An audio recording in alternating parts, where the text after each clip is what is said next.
আমার নতুন সরকার হয়েছে, আমাকে তারিক রহমান, উনি আমার একটা জীবন ওই কি যেন 21 পদক দিলে আমি খুশি। শিক্ষা দীক্ষা না লইয়া আগে করলে বিয়া, আরে শিক্ষা দীক্ষা না লইয়া আগে করলে বিয়া, ওরে বিয়া করে জ্বালা বেড়ে গেল রে, গেল রে, আগুন জ্বলে জ্বলে রে দেহের মাঝখানে। আজীবন সম্মাননা পাইলে আমার মনের কাছেও খুব খুশি লাগছে। আজীবন সম্মাননা পাইলে তো হবে না, আমার তো আমার পেট দোয়া আছে, এইগুলো তো চালাইতে হবে। তাই সেই জন্যে সম্মানী কিছু পেয়েছি, হালকা পাতলা এই নিয়ে যাবো।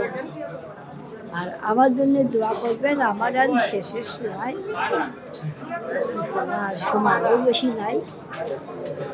এখন আপনারা সবাই যখন আমাকে ভালোবাসেন, ঠিক এইভাবেই যেন আপনারা সবাই এগিয়ে আসেন এবং ভালোবাসেন। আর আমার জন্য যাও কিছু আর কেমন কাটবো, আল্লাহ যেভাবে রাখছে দর্জনের দোয়া, আল্লাহ যে হালে রাখছে ওই হালেই আছি। হ্যাঁ, বুড়ো হয়েছি মানে আমি চ্যাংরা হয়ে গেছি, চ্যাংরা মানছিল তো। আমার জীবনে চাওয়া একটাই, আমার নতুন সরকার হয়েছে, আমাকে তারিক রহমান, উনি আমার একটা জীবন ওই কি যেন 21 পদক দিলে আমি খুশি। আমি আমি বেঁচে থাকতে দেখে গেল, আর মরে যাওয়ার পর দিলে আর কি আমার থেকে আমার কিছু টাকা দিছে, আর চ্যালেঞ্জ আইতে 1 লক্ষ টাকা দিছে, বগুড়াতে পাইছিলাম 50,000, এই 1.5 লক্ষ টাকা পাইছিলাম। এই দিয়ে কোনো মানে করে ডাক্তারের চিকিৎসা চলছে।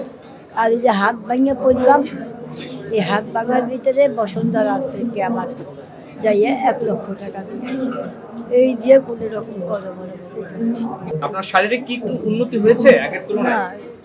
আর শারীরিক উন্নতি কি এখন সব হয় না সেরকম ভালো মতো কথা বলতে পারি না, অসুস্থ তো, খালি মাথা ঘোরায়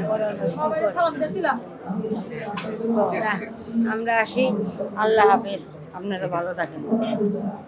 আগুন জ্বলে জ্বলে রে দেহের মাঝখানে, এই কি আগুন জ্বলল আমার হৃদয় বুঝতে না পাই রে, আগুন জ্বলে জ্বলে রে দেহের মাঝখানে, আরে শিক্ষা দীক্ষা না লইয়া আগে করলে বিয়া, আরে শিক্ষা দীক্ষা না লইয়া আগে করলে বিয়া, ওরে বিয়া করে জ্বালা বেড়ে গেল রে, গেল রে, আগুন জ্বলে জ্বলে রে দেহের মাঝখানে।